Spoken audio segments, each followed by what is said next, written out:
Saya yakin teman-teman semua di ruangan ini plus minus sama aja kok.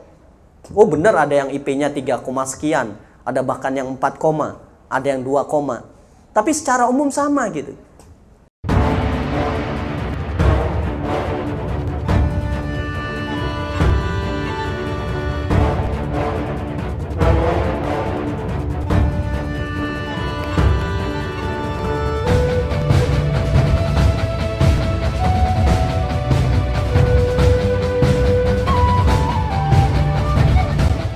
No intelligent question gitu, bukan kecerdasan. Banyak hal luar biasa dahsyat yang saya bayangkan. Poinnya ketika bicara bisnis adalah bicara mental. Bagaimana Anda negosiasi, berbicara, meyakinkan orang lain. Dan fondasi terkuat adalah spiritual question. Intellectual question is okay, nggak usah terlalu pikirkan. Saya yakin teman-teman semua di ruangan ini plus minus sama aja kok. Oh bener, ada yang IP-nya 3, sekian, ada bahkan yang 4, ada yang 2, tapi secara umum sama gitu.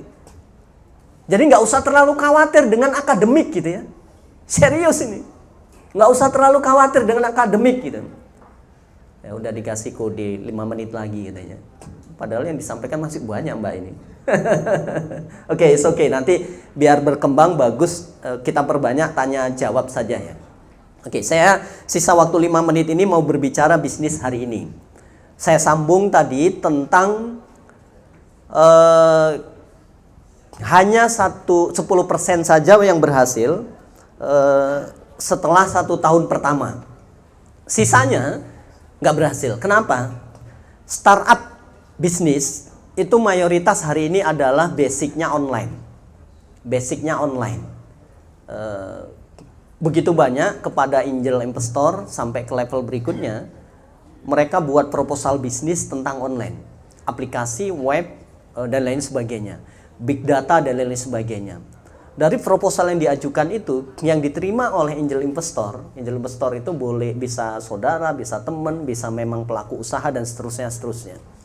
Itu sedikit sekali jumlahnya, mungkin 10%. Setelah itu dari 10% yang mulai gagal setelah tahun pertama. Teman-teman saya yakin paham bahwa para startup digital, para startup bisnis yang the big sekalipun, katakanlah yang sudah masuk unicorn startup siapa? Di Indonesia?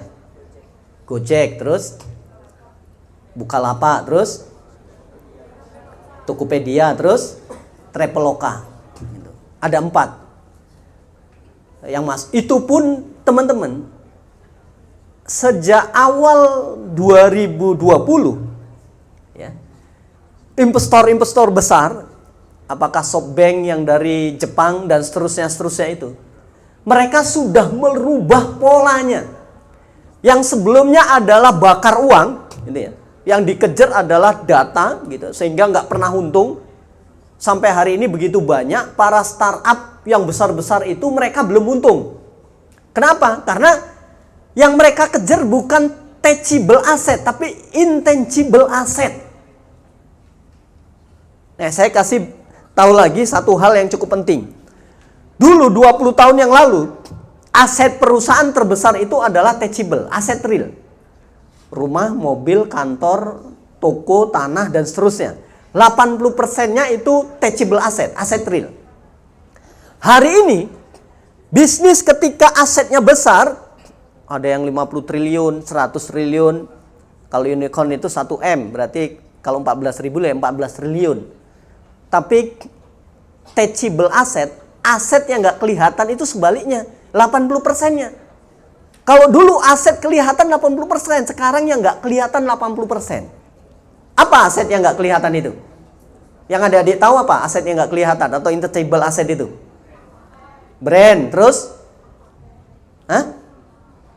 Data, ya benar.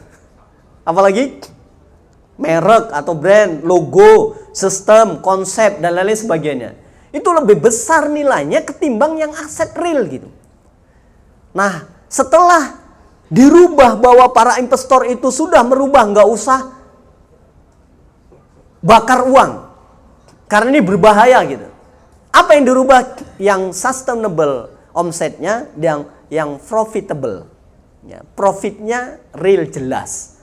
Oleh karena itu teman-teman, Anda yang mulai dengan online is okay, bagus. Tapi ingat, harus siapkan juga yang offline-nya. Sekarang beberapa startup yang sudah besar itu udah mulai garap offline-nya. Sehingga saya sangat meyakini sebenarnya next bisnis yang oke itu adalah bisnis yang offline tapi dia sadar menyiapkan online. Jadi yang offline, yang sampai hari ini para pedagang pengusaha offline itu dia harus sadar, harus paham pentingnya online dan dia mempersiapkan online. Itu yang berhasil. Tapi kalau dia terlena, itu pasti akan tergilas dan dia tidak akan bisa berkembang. Begitu sebaliknya, adik-adik yang mulainya online, is okay, no problem, mulai aja online. Bisnis di awal itu yang penting jualan ada omsetnya. Itu poin pertama, gimana caranya jualan saya laku. Itu di pemula. Gimana caranya agar ada omset. Setelah itu fokus terus naikkan omsetnya. Sambil pikirkan, dihitung profitnya. Seberapa besar profit, dan jangan terlena ketika step by step omset itu naik. Pedagang itu ujian terbesar itu ketika tiap hari pegang uang. Seakan-akan uang yang dipegang itu uang miliknya semua. Padahal di dalam uang yang dipegang itu ada apa? Ada HPP yang harus kita belikan barang lagi. Sementara dia ngelihat, ya satu hari punya uang 500.000 misalnya. Wow, terlena tiap hari pegang uang 500.000. Sehingga motor masih bagus pun ganti motor baru.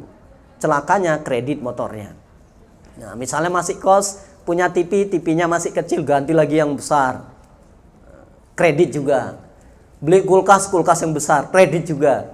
Bayarnya pakai uang yang bisa jadi di dalamnya ada HPP tadi.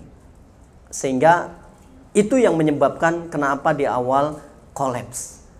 Tidak sampai 1 tahun nggak berhasil. Oleh karena itu, ketika Anda mulai online, pelan-pelan siapkan juga offline-nya. Nah, ke depan yang benar-benar kuat, online, siapkan offline, yang offline harus siapkan online. Tokopedia, kalau adik-adik ke Jakarta, di beberapa mall itu sudah banyak toko realnya, offline-nya gitu. Padahal dia awalnya offline atau online? Online. Sekarang sudah offline. Begitu juga yang lainnya, sudah mikiri offline. Grab, Gojek, di beberapa tempat itu sudah ada stand-nya, sudah ada counternya. Di bandara, di mall-mall itu sudah ada counternya, udah ada stand-nya. Dia menyiapkan offline-nya, nggak mengandalkan semata-mata online saja.